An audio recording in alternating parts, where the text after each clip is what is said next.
Hey, welcome back. Put on the list. Another episode. With me this week is, I even have a note down here, is Mr. Hot Take himself. I had to write that down. I don't know Bro, why. did you forget my name? No, I was trying to think of your clever thing, Mr. Hot Take. Mr. Hot Take Francisco. We have known each other half our lives.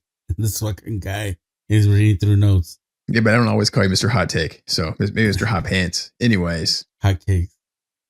Hot cakes, Mr. Hot Cakes. All right. Anyways, Anyways. what we got going on this week, man? Ooh, a couple trailers, some fun ones.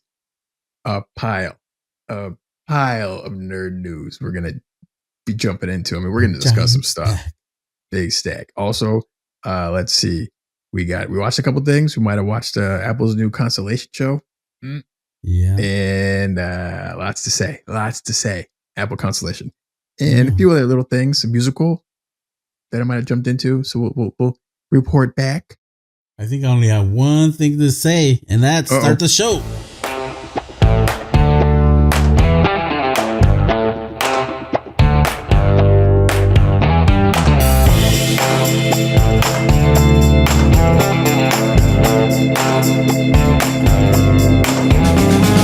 Hey, my guy. All right, man. Here we are, another week. How are you doing? Good. I want to say happy Dune Part 2 week to you. We're so close. We are so close. Surprised you haven't bought the popcorn bucket on eBay yet. Maybe I have. Maybe it's on the way. Maybe it's on the way. Maybe it's already upstairs. I don't know. Maybe it's next to your bedside. Maybe. Never know. Ooh. Should I already pick a name? Griselda. Oh, shit. No, thanks. She kills her husband. She is not kind. All right. No. Shall we get started? Let's do it. So we don't have to have Griselda waiting too long for you. Yeah. All right. First up, Challengers. Starring Zendaya and trailers. Fools. Yeah, trailers. Here we go. Yeah. First one. Yeah. This is we've seen the trailer for this already. And I was like, okay, not really. I don't think I have. Oh, okay. And this trailer showed a little bit more. What were your thoughts on Challengers? That's like, they need to retitle this shit. That's not what I was thinking. I'm like, Challengers. Oh, maybe it's a space movie. I don't know. Maybe, I'm thinking Challenger like the rocket, like the space. Sure. Yeah. But, I guess they're like challenging each other for Zendaya's little, affection, maybe. That's what they're challenging. Or challenging the rules of like polygamy. I don't know. Something's going on. Challenging Andres to like sit through a film that he does not look interested whatsoever in watching. You don't like the old tennis? Tennis is fine. It just felt like a weird story. I'm like, yeah, there's not really much there for me. No, and tennis is not the main story. Like every like I The King and I, or what was that Will Smith movie? The King. King Richard. King Richard. Yeah, that movie had its faults, but I enjoyed it. It was good. And I enjoyed the tennis, and it was like the tennis was kind of a star, of it. So, but this is not it. This is kind of reminds me of like, remember Paul Bettany had that one movie, and it was Kristen Dunst, and I think it was called Wimbledon. Actually, it was a romantic comedy. Did not watch it. I didn't watch it either, but I think that's what I'm pretty sure it wasn't. It didn't. Yeah, this might be right there. Okay. Double feature for that. Let's move on. Next up, the wonderful Regina King is Shirley. In the first, she's based on a true story. Yeah. First African American Congresswoman to be elected, or trying to be elected. No, she does, and then she is mounting a presidential election past that. And it's in the early 70s, so it's not going to be a happy reception. No. From America, and it's just the history of that. It's on Netflix and looks well done. And she's always really good. It looks, I think, a nice slice of history right there. Yeah, I'm in. It's cool. It's Netflix history thing. Let's do it. Let's check it out. What's the first thing you remember her in? Wasn't she like in the first Bad Boys? She was. Well, I know she was. Was it House Party? House Party. Oh man, I don't know if she was in House Party. The first one I remember her in was Higher Learning. Ooh, fun one. Yeah, you know she likes to keep. Speaking of racially motivated America, yeah. What was Higher Learning before or after Enemy of the State? Because she was Will Smith's wife in Enemy of the State. I believe before. I could be wrong, but I'm pretty sure before. She's been around. Oh yeah, dude. For me, ever since The Leftovers, if you guys haven't seen The Leftovers on HBO season 2, I mean the whole show is great, but she shows up on season 2 and she kind of steals it from then on. Dude, she kicked ass in Watchmen too. So sure, yeah. When she gets on a tear, she's on a tear. So it's gonna be cool. Yeah. So all right. That comes out March 22nd. Netflix. Yeah.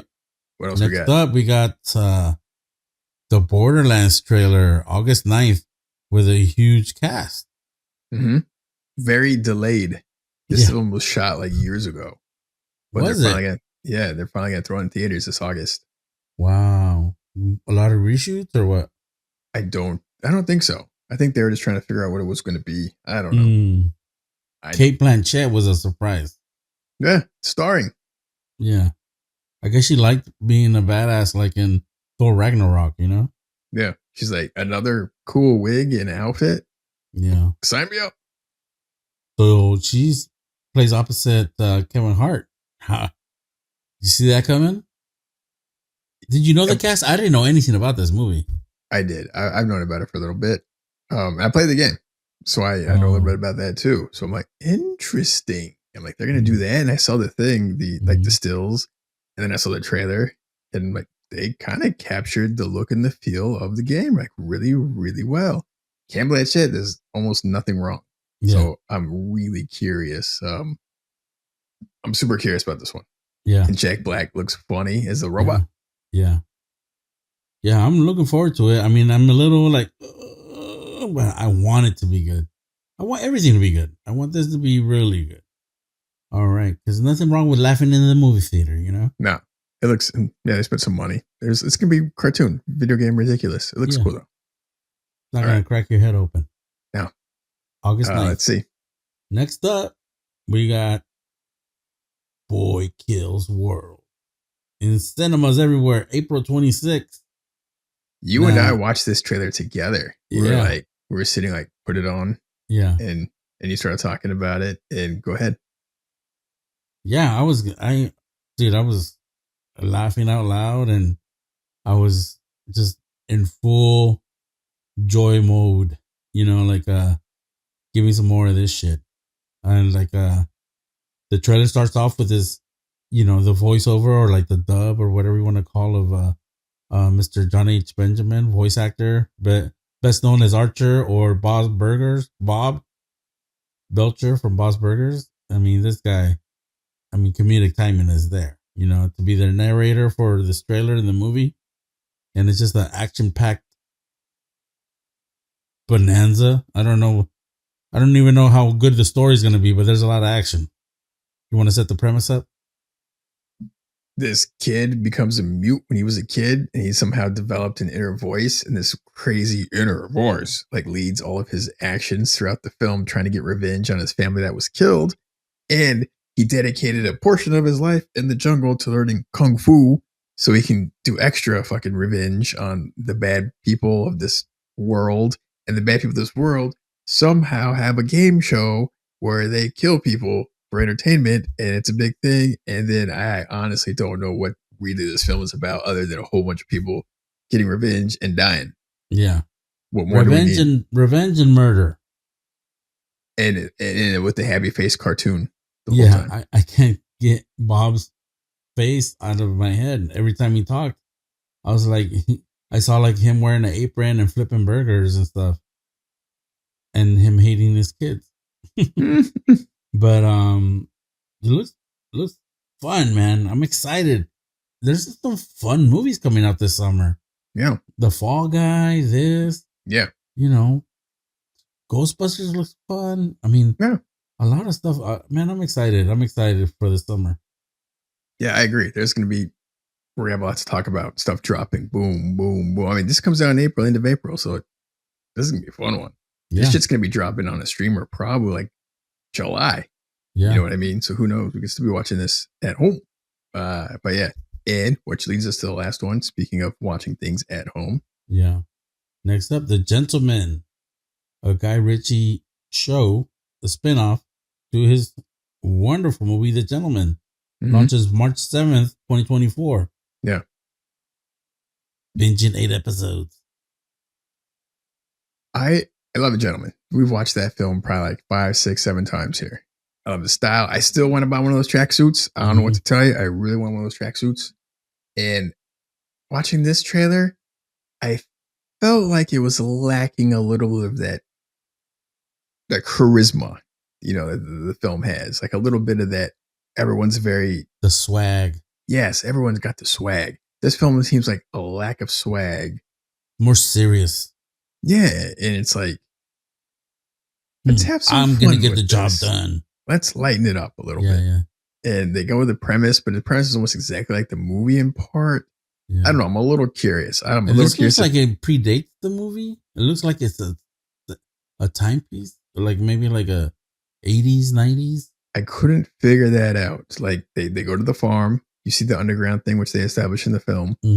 Where, in the grand scheme of things, is that play? Because there's a whole bunch of other characters who show up that are not from the film either. So, what happened to them? Did they all get killed at the end of the show? I don't. Let's find out. I'm super curious. I'm hoping for the best. Yeah, it's on Netflix. So, yeah. Hey, Netflix, why don't you put the movie on too, fool? Is it on there? I don't know. Watch the movie before the show. I think I've only seen it once, but I loved it, and I just want to, get familiar with it. It was on Prime for a while. Get on cozy with it. I just want to get cozy with it, dude. It's so good. Even Michelle Dockery, Matthew McConaughey's wife, she's so good at it. I'm like, I've never seen her be that cool, and she's tough. That's good. I'm looking forward to it. Yeah. All right, man. We went through those briskly. Yeah. Time to decide. Brisk by not being brisk at all. What are we gonna put on top, man? What are we most excited to see? I want to watch Boy Kills World the most because I want a bonkers film. Just give me some bonkers. Like this movie looks cartoony, bonkers. And right under that, as a curiosity, is Borderlands for me. Those are my top 2. Like, just give me some bonkers shit. Yeah. I mean, I'm in lock and step with you with that. I want to see the Boy Kill the World, and I want to see the Borderlands, and then and I'm crossing my fingers for the Gentleman. Yeah. And the challengers, don't think you win. I don't want to challenge. I'm good. Pass. And I'm definitely going to check out Regina King when she shows up. It's got to be in like a more of a somber, serious mood. Yeah. Opposite of Boy Kills World. Yeah. All right. Moving on, shall we? Yeah. All right. I don't know if you can see it, but I'm actually wearing a Predator shirt right now. New Predator film, Badlands. Wearing my Batman shirt. Yeah. Looks cool.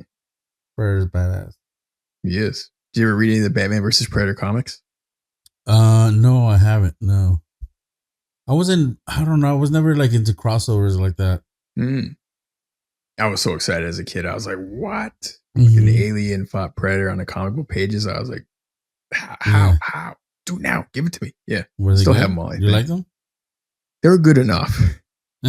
They weren't focused on the story so much as like, get them on the same page. Yeah. I'm like, who was the dialogue there? Who was pushing the story along there? They're both like clicks. They talk in clicks. Click, click, click, click, click, click, click, click. Stab, stab, stab. Anyways, the alien, like the xenomorph, pops up the mouth. The other one like moves the fangs. Yeah. Match made in heaven. Yeah. Yeah. New Predator film announced. Same director, Dan Trachtenberg. Called Badlands. That's all we know. Badlands. That's it. That's a fucking cool name. Yeah, it is a cool name. But like, when is it? When is this Badlands? When does it take place? They haven't announced, but they have announced that they're looking to start shooting in July, which means this shit's going to come out next summer. We're probably not going to get another Hulu release, are we? We're not that lucky. It depends on how well it gets received. I would guess theaters. Yeah, I think they could have made some money. Because the new Alien show is supposed to be, or the new Alien film is supposed to be in Hulu, but now if it's getting good reviews, that shit might just go to the theater. I get it. Dude, you want to sit in a darkened theater watching the Alien film. Like, that's cool. Yeah. Get some of that paranoia going. Yeah. Yeah. So touch my shoulder. I know. Something's there. I see it moving in the dark. So that's dope. Next summer probably should be out. We'll find out more. They'll start dropping stuff as it goes. Yeah. All right. Next nerd news. The new Superman film is started shooting this week. How long ago did they announce and the whole James Gunn takeover? And it's finally happening. And he posted a picture of the entire cast, like on the Warner Brothers lot, just kind of hanging out. I was like, that's the crew. Yeah. It's a pretty stacked cast of characters. Like, there's a lot of characters in this. I gotta say that James Gunn moves pretty fast. Like, he's prolific. You know what I'm saying? Like, he does, like, you forget, like, yeah, Guardians of the Galaxy just came out, but then he had Peacemaker, and then before that he had Suicide Squad.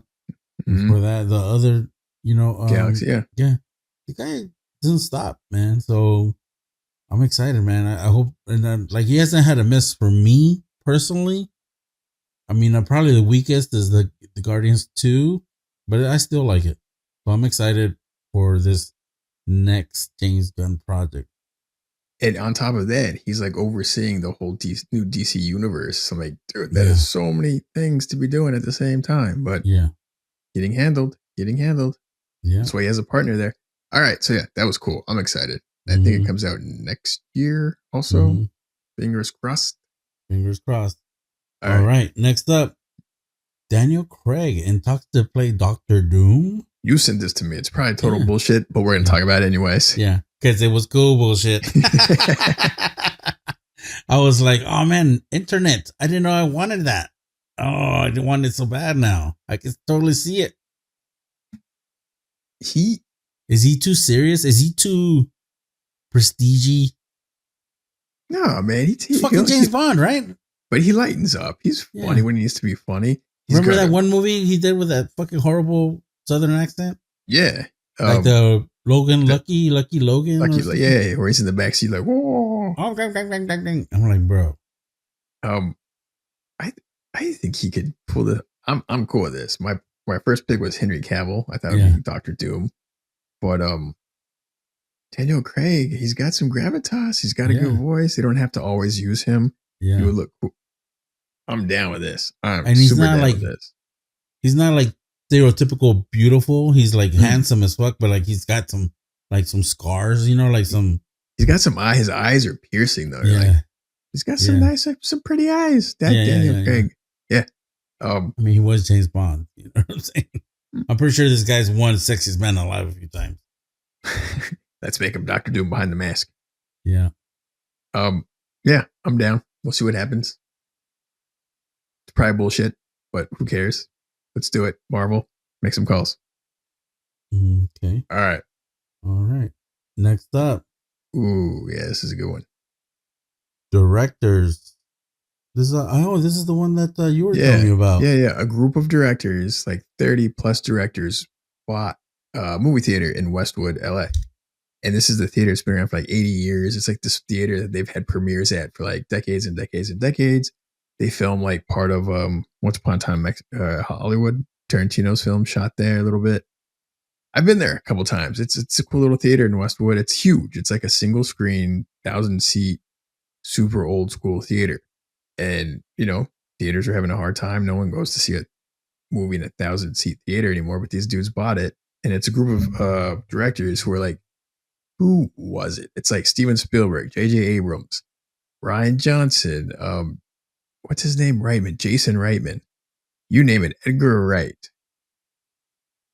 The Lego directors, Alfonso Cuarón, Bradley Cooper. Also, there's like a group of like 30 to 40 dudes who all invested in the next year or two. They're just going to restore the whole damn thing. They're going to put in like a restaurant, apparently, or a bar. They're going to all donate like movie memorabilia from their collection. So now this is going to become like a cool little destination spot. And it's cool when, how do I say it? All these dudes probably went there growing up, and this is what they do. And they're putting their money where their mouth is for this theater, and they're going to restore it and keep that legacy of movies going. That was pretty cool. That sounds cool, man. I've never been, but it sounds like it'd be a good experience to watch a new or old film there. And they'll probably start having a bunch of premieres there. It's going to be a thing. It's going to be cool. Yeah. I don't know. It's nice, tangible, nice. Not just all streaming, like Community. That was pretty cool. Yeah. All right. Next one. This is an interesting one. Yeah. This is almost like, what the fuck? Tom Cruise sets next film with Alejandro González Iñárritu. Yeah. Yeah, man. What are your thoughts? Like, for me, I'm like, oh, this could be another Eyes Wide Shut. It's like, is he gonna let the? Are you saying that's not a good fucking film? No, I'm saying, is he gonna is Tom Cruise gonna give complete artistic control to Alejandro González Iñárritu? You know what I'm saying? Because he's gonna have to. Yeah, but because I mean, it's like, I don't think he's one of those directors where the weight of Tom Cruise kind of like where he can push his weight around. Like, I don't want to do that, or I want to do this, or I want to do that, and he basically directs his own movies. So we'll see. I know Tom. The other thing where this kind of goes in an interesting area is Tom Cruise apparently is rumored to be in Tarantino's next film. Like, he's pushing hard to be in that, and I think Tom Cruise is kind of taking a little bit of an artsy turn. I think after the Mission Impossible stuff is winding down, I think it's a good move on his part. Yeah, because you can't be jumping out of airplanes like forever, and with this, and this is part of his new deal with Warner Brothers, apparently. So it's kind of like, okay, things are kind of lining up in a really fun, artistic, different way for the guy. Mm-hmm. I'm curious to see what the next phase is.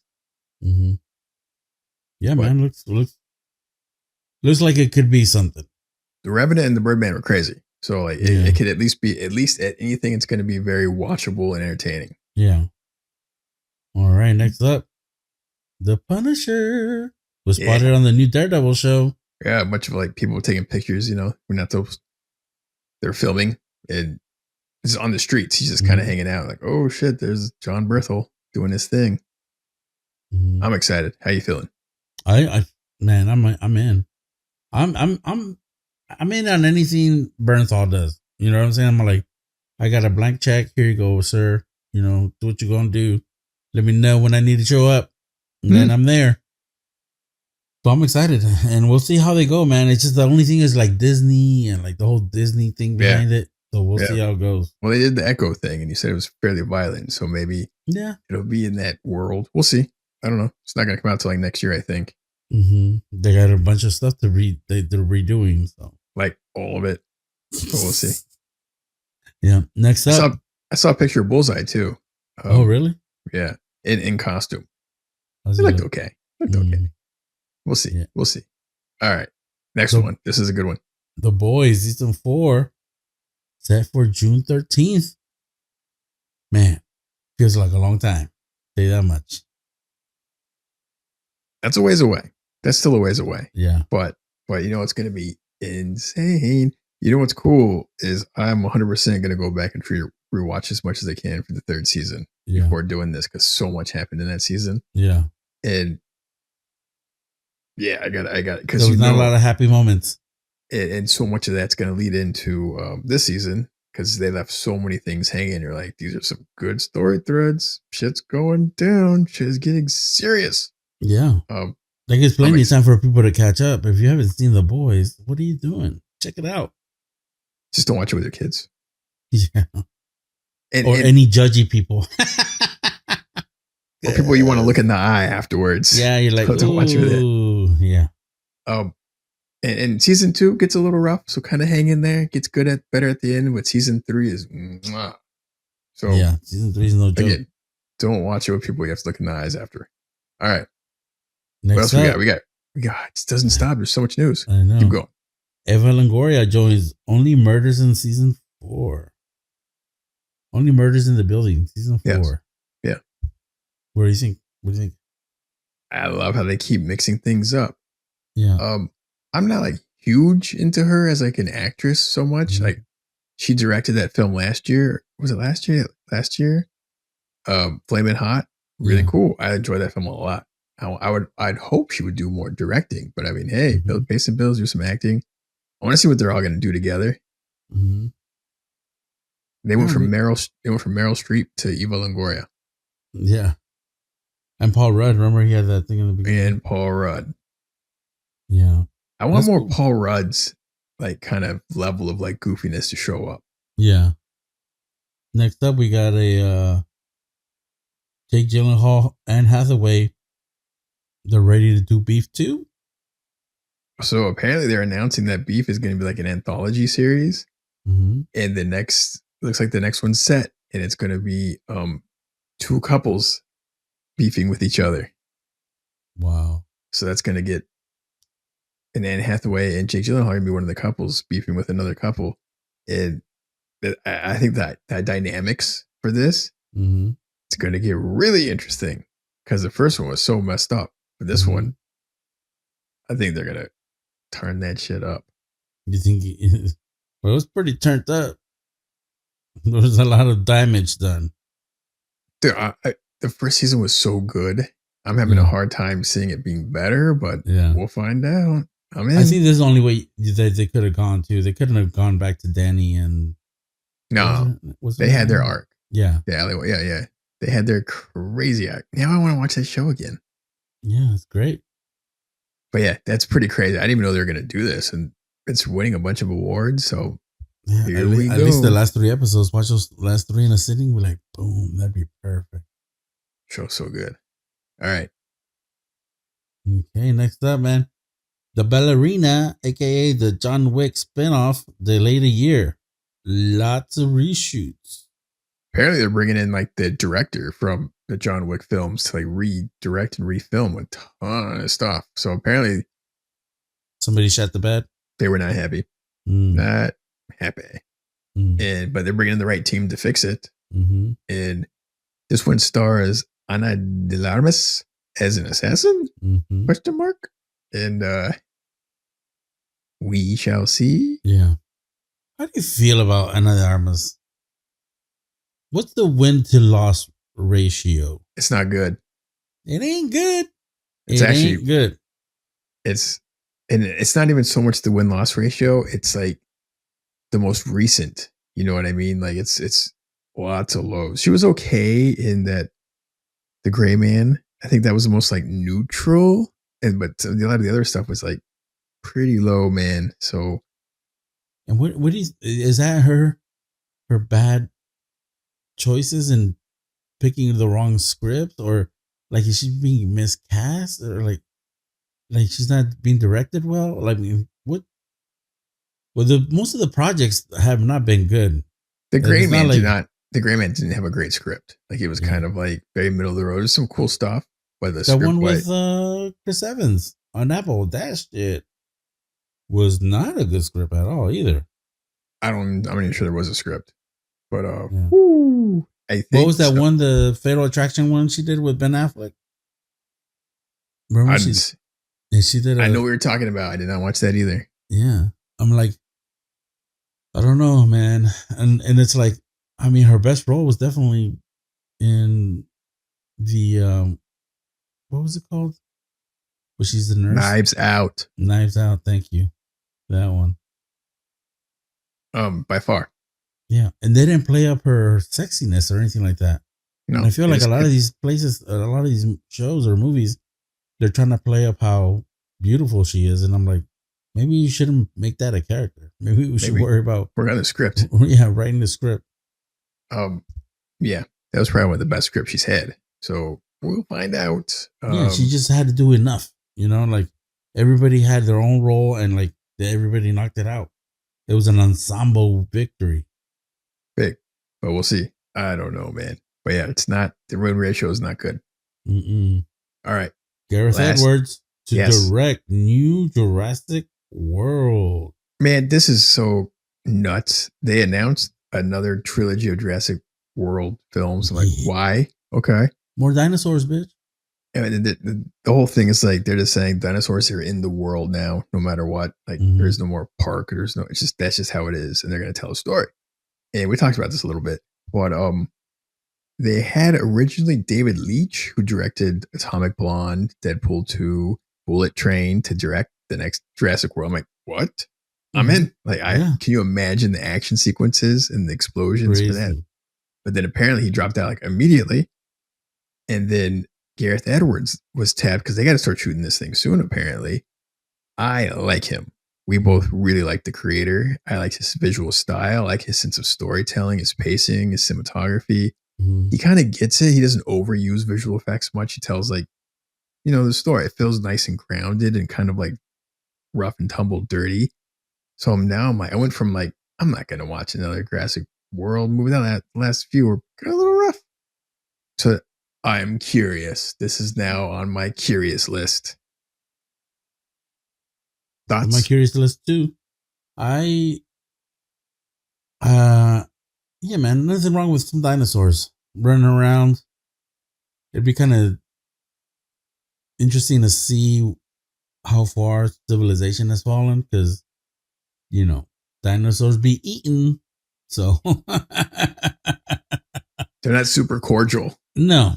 They're like me, I'm going to, what's that? Ow, ow, ow, ow, ow. They just eat.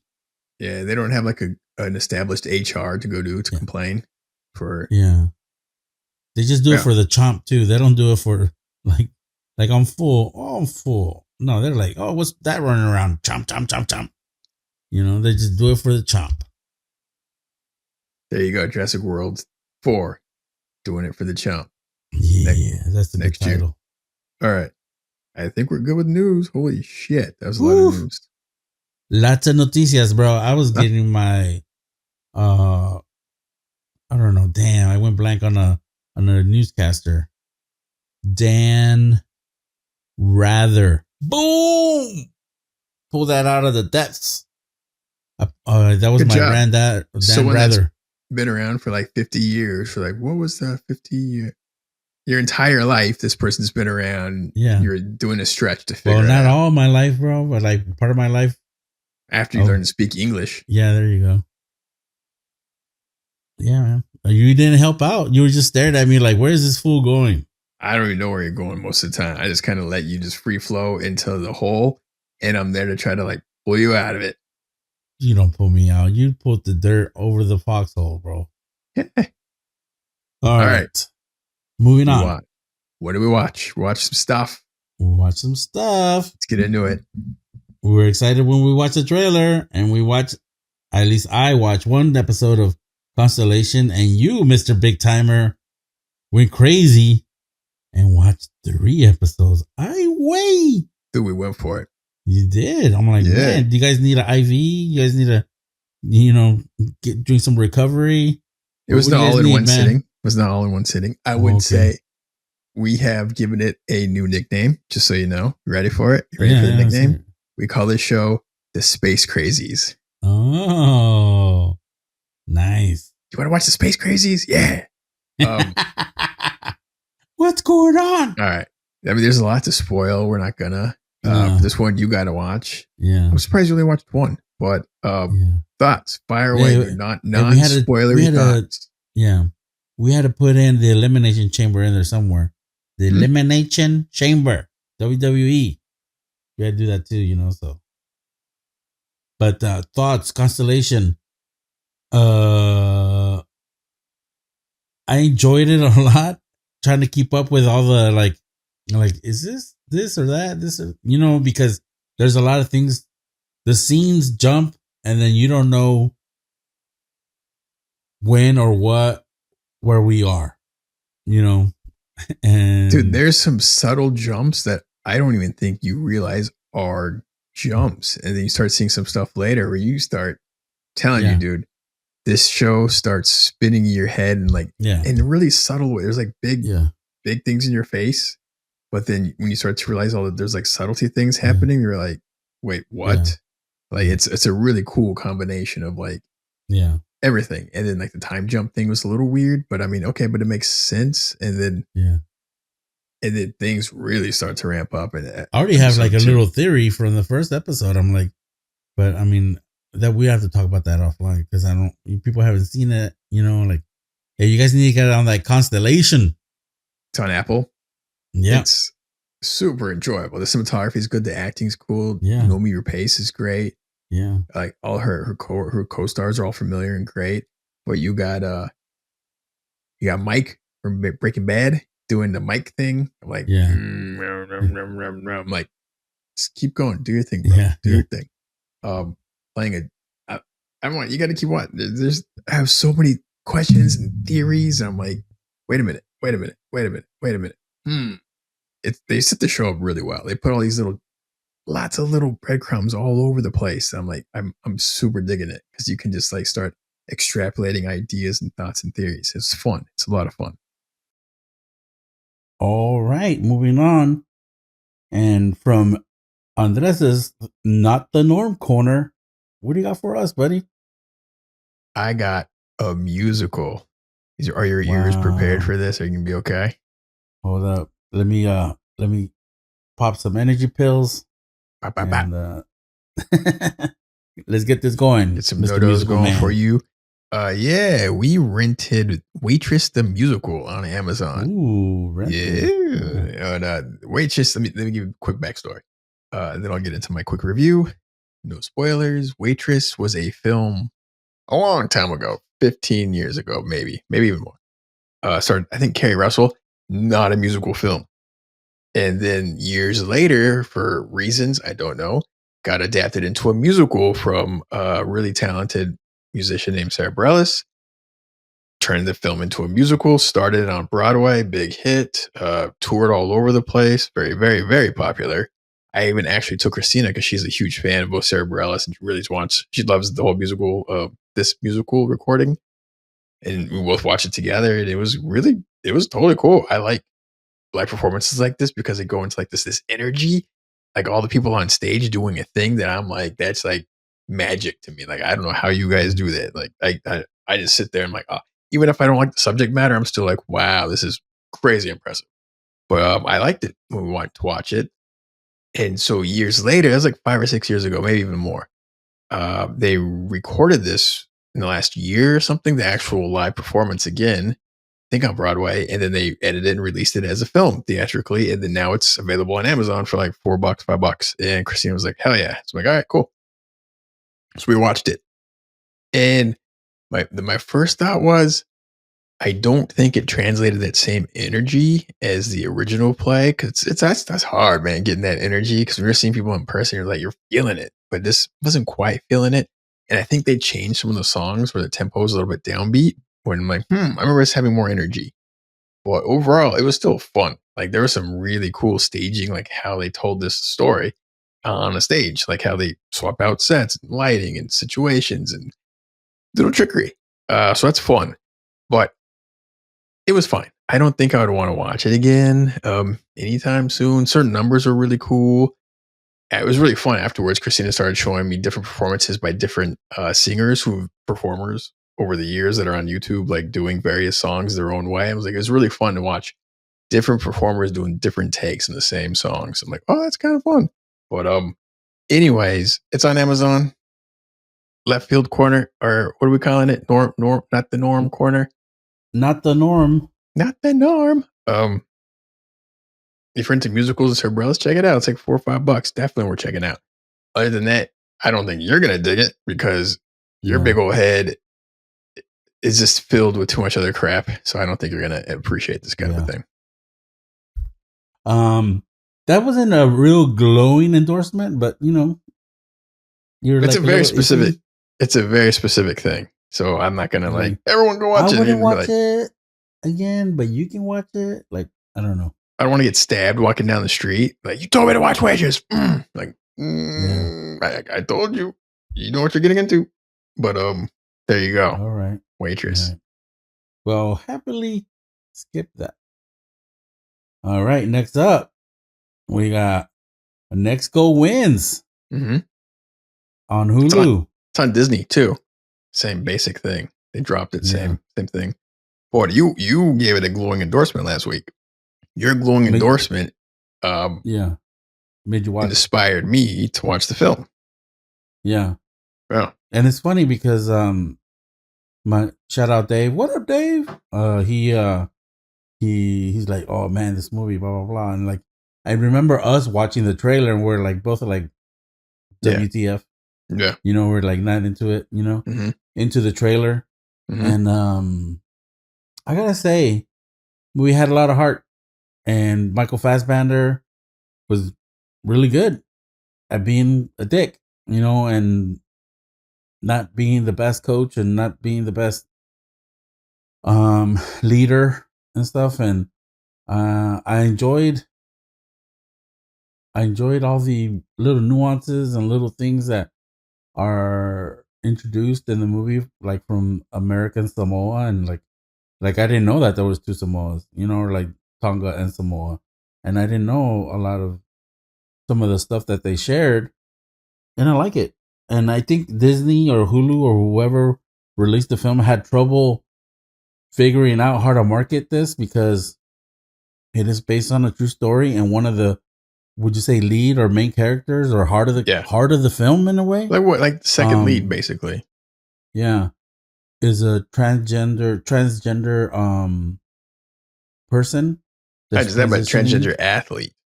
Athlete, yeah. So I know it's a touchy subject for some people, but I think the movie overall did a great job of respecting the sport, and not only that, but respecting the athlete, you know, themselves.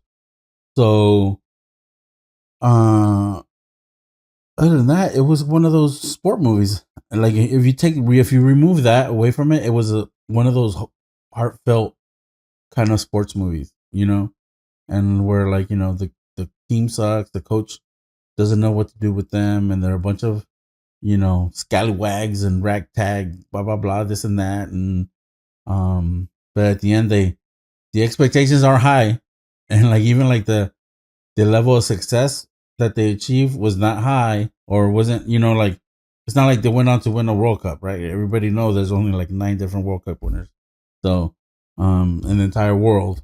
So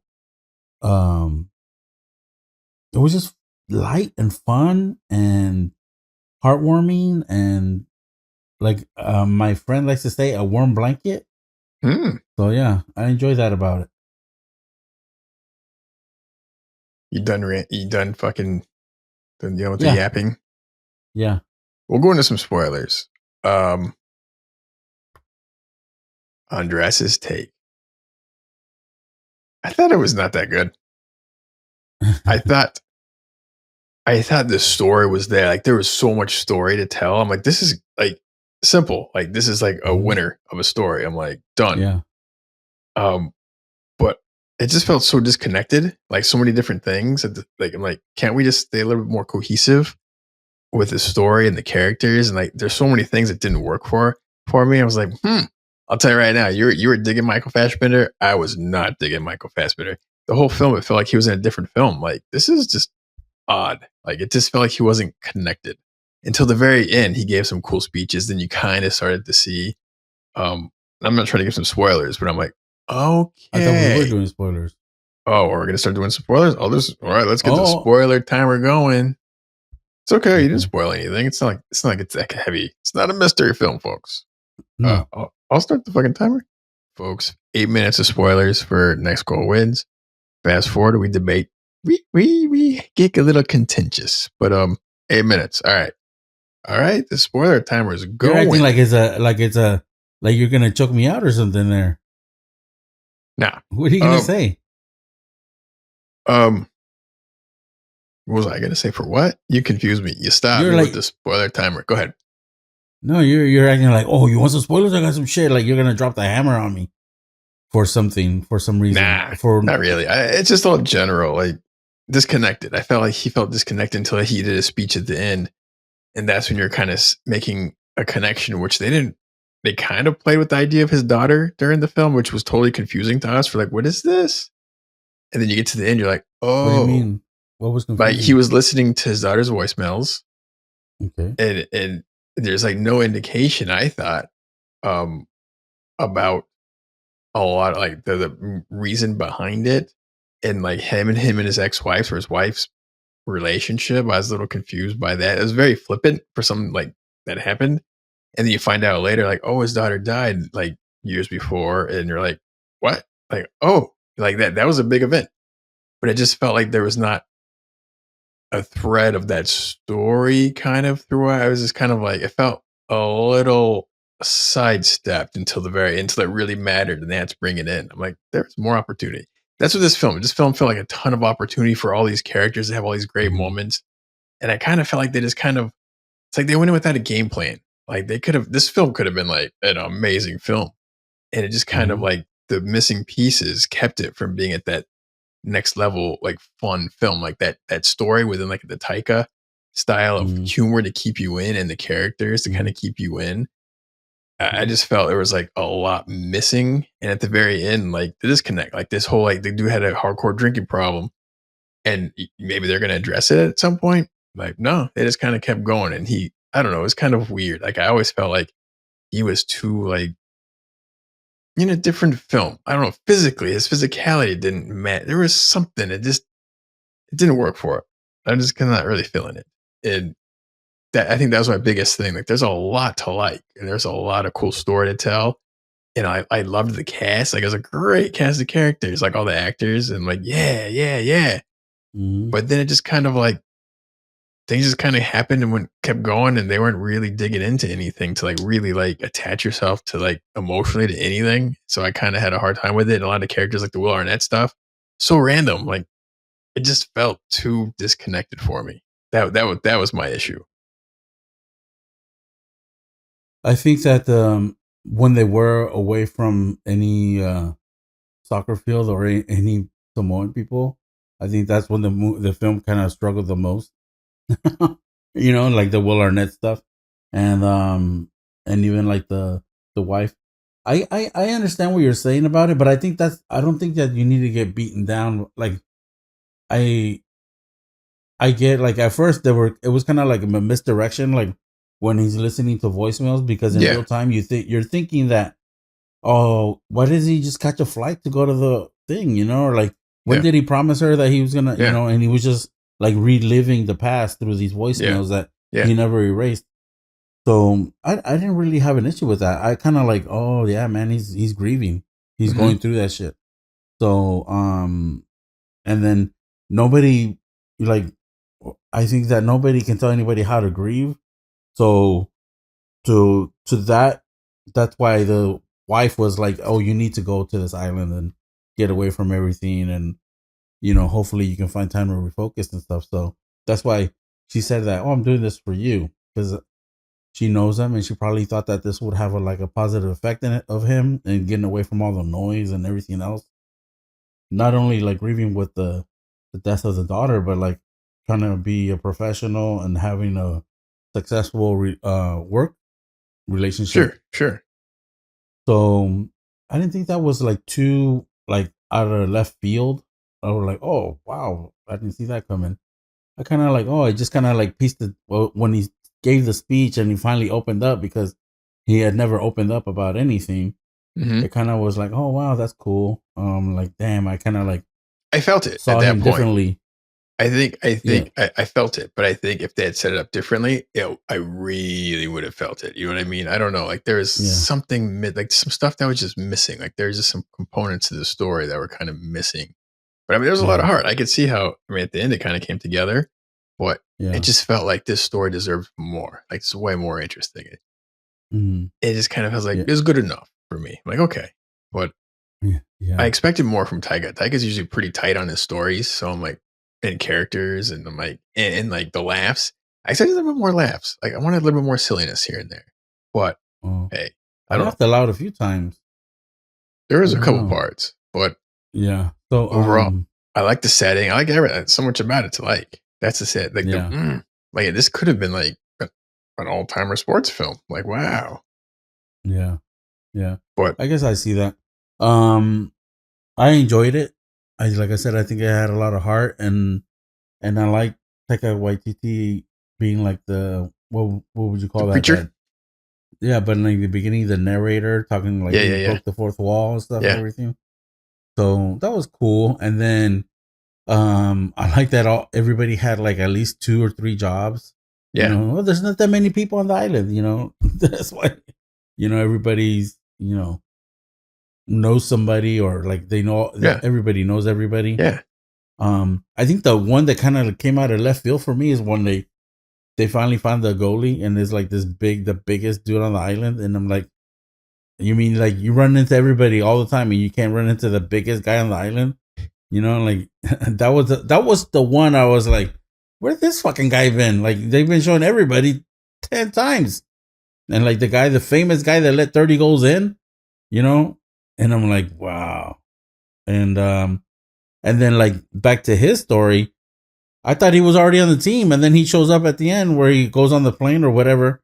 And so like I think his story was like the most mishandled part, you know, to your point.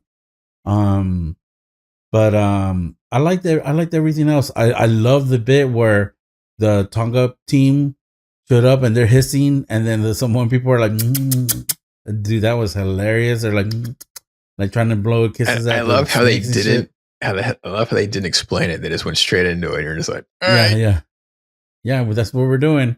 All right, we're doing it. You know, you hiss and we kiss. You know, that was hilarious. Maybe you should, next time you see a bunch of snakes, you should try blowing kisses at snakes. See what happens. Yeah. See what happens. Check that out. I'll see what happens. Yeah. I'll document back, it, sir. Document it, and you'll see like a big snake bite on the side of my face next time we're on the video. Good. Yeah. Yeah. Half your face will be melted off. Be like, yeah, it didn't go so well. Can't move. But yeah, it's all right. It's on Disney and Hulu. Click it, check it out. I think most people get through it just fine, and I think most people will like it well enough. I just think the missed opportunity. I'm like, man, it could have been really, really all timer. I'm like, but hey, onward and upward. Moving on, sir. Okay, moving on. New to the list. March 1st on Netflix, Spaceman. We got that. Here we go with weirdo Adam Sandler. You ready for some weird Adam Sandler? I want to see some reviews for this. I think this could be a surprise, like really cool, or it might be like, I think you should just go blind into everything, bro. Like we saw we saw 2 trailers, and they were both like not the same trailer. No, and I'm so curious. Yeah, I'm so curious for this one. But yeah, it's really soon. Isn't it the Kaufman, right? Kaufman? Isn't Kaufman involved? What was the film that we talked about that was Kaufman involved? That was Orion in the Dark. You watched it. I think this is the guy that did Chernobyl or something like that. Or there's there's a pedigree behind this, which was surprising, which makes us go, oh. Yeah. And I think they might be enough to bring us in on this one. I'm curious. I'm so curious. This is the curious list. I'm like, let's see what happens. Yeah. All right, next one. Next up, we got Kate Winslet in The Regime, premiering Sunday, March 3rd on Max. This looks like a trip. This could be I'm more one. Like, she doesn't do bad things. You know what I mean? Like she does not. Her agents need to talk to Ana de Armas' agents so they can explain to her like quality projects or something. Because Kate Winslet, I don't think she's like in anything bad. I don't think they're all like home runs, but everything is very solid. Yeah. Yeah, I agree. And she's always awesome. Actually, like the further we get into her and her career, the more I enjoy it. Because she came in with a bang with Titanic or whatever. Yeah. And there's like a few sparks, but man, lately, like everything she's in is like damn, good. But I'm excited. It looks quirky but dry. You know, they're like look at dark humor, like someone. Is there going to be some? They're not in on the joke. You know, there's going to be some unhappiness. Yeah, like she was getting fluffed at one point, and I'm like, and they're just like, Did you see that part in the trailer? No, but we're just gonna watch it. I think we're gonna watch it this week because someone in our household is a big Kate Winslet fan. So I'm like, all right, I'm curious. They spent some money on this, so let's get into it. All right. Which brings us to the next one, which you talked about earlier. Dune 2, a couple days away. It'll probably be by the time this thing hits. It's being projected to make like way more than for the first film. The first film came out on HBO and theaters at the same time, which is like wild. Those are the wild days. Yeah. And this one's gonna have a long run. And it's not gonna have a lot of competition, and it's gonna be in IMAX theaters. So if you get the chance to go check it in IMAX, go. It's gonna be gorgeous and sound amazing. And I'm so see if I can work some magic. Go see it in IMAX. Are you gonna watch it in IMAX? Either that or Dolby. Big. All right, yeah. We'll talk about that soon. And this is the last one we just found out. This big, it's been winning a lot of awards. We're talking about Poor Things. It's been winning a lot of awards all over the place. Hulu, March 7th, next week, very soon. And it's up for a bunch of Academy Awards, so you can check it out before all the award season ends. And we were talking earlier about Poor Things. What were some of the takes we were thinking about? Well, we're thinking like, over under on how many sittings it would take to finish this. I'm going to go under 2. Okay. I don't know. What do you got? Over or under 2? Man. Over for you. I'm going to go 2. I think 2. Depending on the length of the film, also depends what time it starts. But there's a chance, like, if it's as out there and disturbing visually and mentally as it looks like it might be, someone might be tapping out early. So we'll see. I don't know. There's something about like just disturbing images over and over and over for 2 hours in your face. But it's gotten a lot of good reviews. I don't know. It's like disturbing like that is a different kind of disturbing. So we'll see the level of disturb. That kind of disturbing. I don't. Have you seen William Dafoe's face? I don't know if you get what I mean. Yeah, but then you see William Dafoe's face in a situation. That's gonna be extra. There's a lot of vinegar strokes going on. Oh, I'm just saying. I don't know what's gonna happen. I don't know what's gonna happen. Happening, bro. I'm telling you, that's what's happening. This director's out there. A lot of vinegar strokes. I am super curious about this film, and we'll see what happens. Like, it's going to be a fun review, folks. When we get to maybe next week or the week after. Shout out to the league. All right. What was another one? I don't know if you're going to finish it. To be honest, I say no. That household is not going to finish it. We're either going to finish it in 2 sittings, or we're not going to finish it at all. So 50-50. 50-50, 2 sittings. 50-50, we just shut it off and never go back. Oof. But I will say we finished his other 2 films. A lot of credit there. We finished his last 2 films, so I think the odds are we'll probably You're trending up. You're trending up. Yeah, his directors, The Lobster and The Favorite. I like both of those films. They are out there. The Favorite's awesome. So I think the odds are pretty good. If he can keep it in that quality area of interest and shit, we'll see. All right, moving on. Okay, I think it's Bestie Worstie time. Oh, yeah. Bestie Worstie. What do you got? I'm not even going to lie. I am not prepared this week for Bestie Worstie. So what you got for best? Actually, I got my bestie. Okay, Bestie going WWE Elimination Chamber, the finale, the final, the last match. I was like, it's just funny. We didn't know what way it was going to go. Oh, no. Yeah, and then I just love having experiences with the kids. You know what I'm saying? So whenever I'm like, oh man, like we're both like, oh, like surprised. So is Z digging it when she like sees someone get thrown over the top rope and she's like, yeah. Yeah, she asked me like, is it good guy or bad guy kind of things, But yeah, Matthew loved it, and I was like, well, I like. And I just enjoy those moments that we're both like, oh, a surprise and stuff. Or I know, hey guys, I get it. It's not real. All right. But the story they gave was pretty cool and surprising. So for that reason, for creating a moment, that was my bestie. Okay. My bestie was simple. Constellation. What's that? That shit was dope. Nice. Like, Yeah. we're 3 in. We just were like, bam, bam, bam. Because it was just so like, what the fuck is happening? I just loved the weaving in and out of like, is it real or is it not?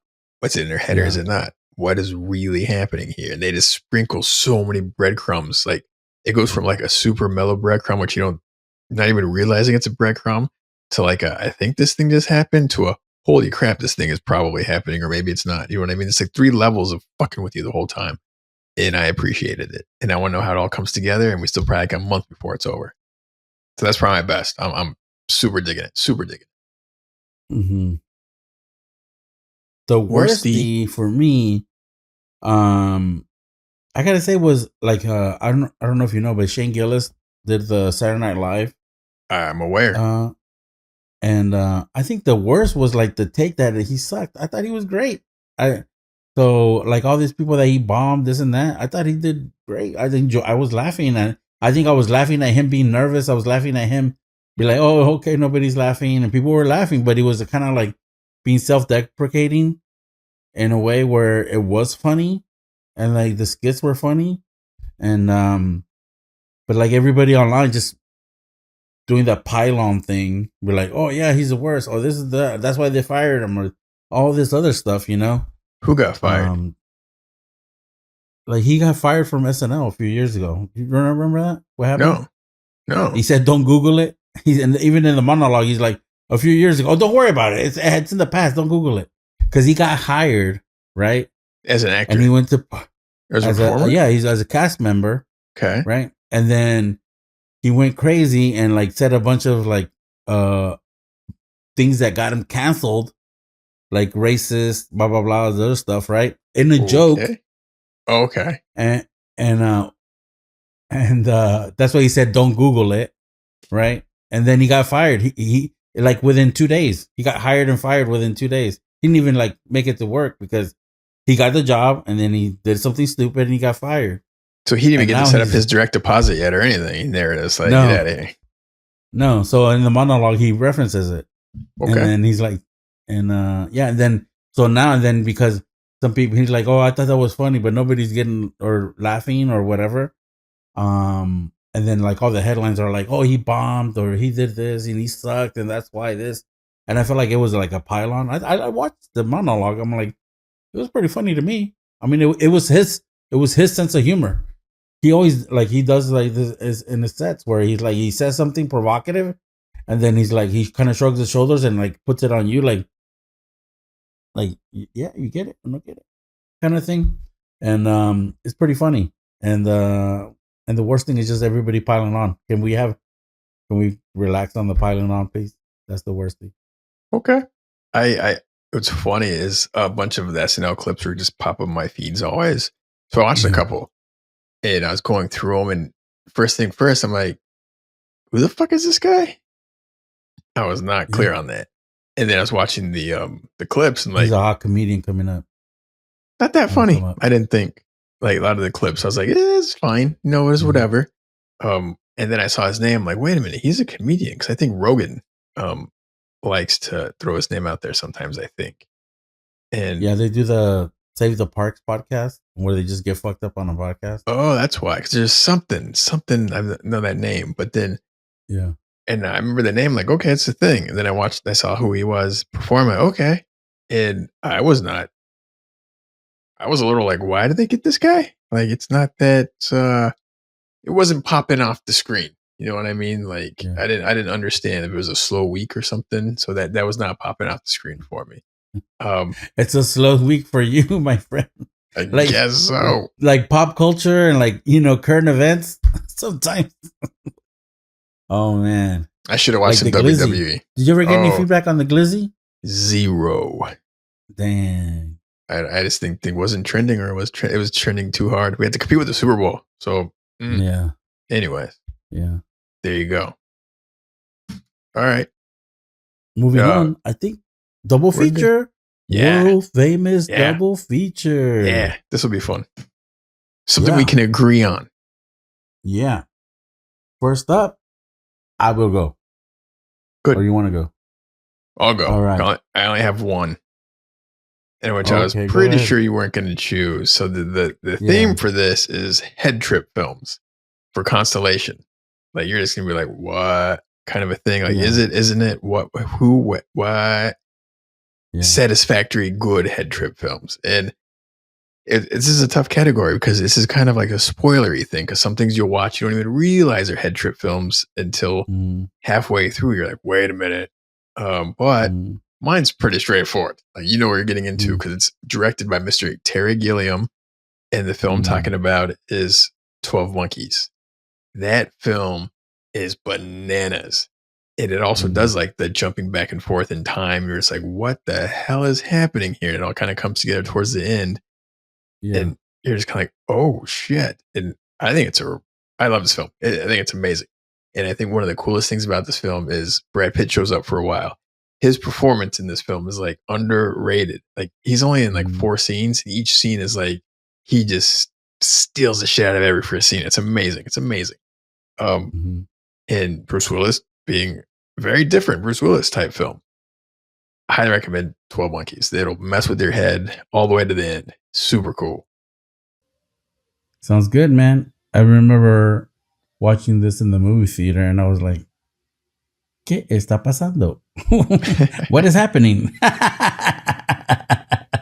No, but I liked everybody's performance and the whole revolt, don't give in and all that shit. It was cool, man. And then I've never seen Brad Pitt like that, so that was a trip. Like usually he plays on the pretty side of his, and he was like, damn. It looks pretty rough right now. But and Bruce Willis back then was on the heater. Yeah. So it's a bold choice for him. Bold choice for him to take after like the Die Hard type stuff. This is different. Yeah. Yeah, I enjoyed it. Definitely. I haven't seen it in a while. I probably haven't seen it in more than 10 years. But I probably watched it like 3 or 4 times. I remember owning it on VHS. Ooh, okay. You were one of those guys. You know what I'm saying? That was I got in early. I'm surprised I don't own this on Blu-ray. We watched it again like maybe a year and a half ago. And we were both like, this movie's great. Yeah. It's pretty badass. All right. What you got? All right, time for the correct answer for this double feature. I like a small film, underrated film in my opinion. But this guy has a great filmography, so I understand. But I'm gonna go with Deja Vu, Denzel Washington. Okay, we've talked about this several times. Have we? Oh, Deja Vu. I don't know. I'm pretty sure it's been on. I'm 90% sure this was on a double feature at one point. Maybe underrated Denzel movies. Maybe, but. That movie's off. We watched this together, I'm pretty sure. Pretty sure. Tony Scott? Come on. This movie's awesome. I mean, Val Kilmer. It looks fantastic. Fantastic cast. The premise is cool. You're just like, what? And then the further you get towards the end of the film, the more like things kind of start making sense and coming together until it goes to this one point. You're like, whoa, holy shit. And then Deja Vu's good. And it's like nobody told Tony Scott to calm down on the different camera angles, and it's just like camera angles on camera angles and like in loops and repeat and negatives and dye colors and all this other shit, like skipping, pasting, like all kinds of crazy Tony Scott shit, man. It was so cool. This is a very somebody named Paula Patton. Yeah. No, seen her? Not lately, but yes. No, but you saw her then. Oh man, that was so good, dude. And I'm pretty sure if it's been around a while. So, when he shoots a laser into the screen, what's that? Dude, that was such a good scene. It's so simple. Explain it to me. Yeah. Like I'm stupid. Yeah. There's so many cool, and it's such a grounded yet headfuck film where it's like, dude, like there's so many leaving cool the note. things. Remember, like when they try leaving the note. And then the partner goes and like, the partner went because of you, man. And then like, damn, you guys just got in an argument. Yeah. And then like them driving on the bridge. Remember, he's got the great crazy rig with that scene is the mirrors. That scene's nuts. Tony Scott. That was like VR before VR was a thing. You're just like, what is happening here? Yeah. Like that helmet always reminded me of the Weapon X helmet. Oh yeah. Like if Wolfie was on it. So yeah, man. Do you think it's underrated? I mean, like, because I have it, like, I have it on the upper echelon Denzel. It's a great film. I don't think it's in the conversation as it should be for like just cool ass films like this, like time mind bending kind of like what. I don't think it comes up as often as it should, but when you watch it, you're just like, dude, this film is legit.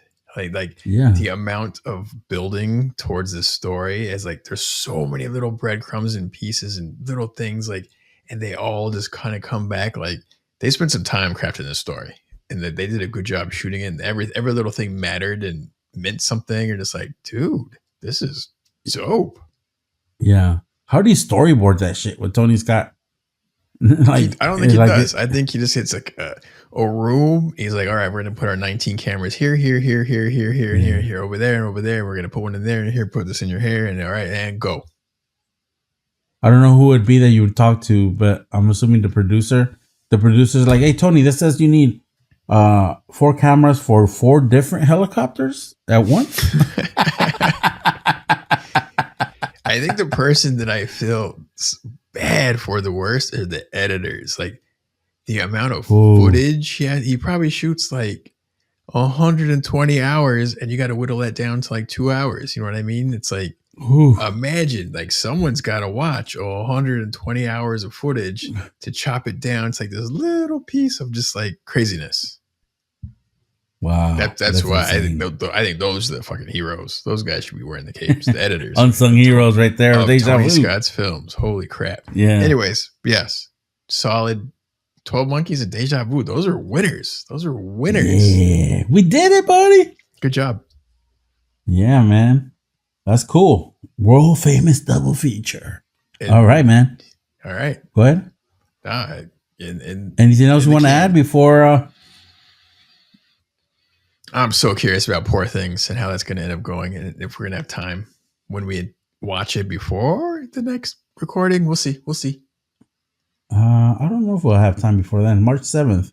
It's a week and a half away. What are the odds of you watch Dune before that? We'll see. Oh, the odds are high. The odds are high on that. Okay. I'm excited. But I was looking at movie times, actually, and I'm like, ooh, everything's full. Plus, it's like 3 hours probably. Yeah. I'm like 10 p.m. That's not good for this guy. 10 p.m. No bueno. No bueno for me. You got anything in the 3:30 area? You gotta like, yeah. Dude, I would have early bird specials.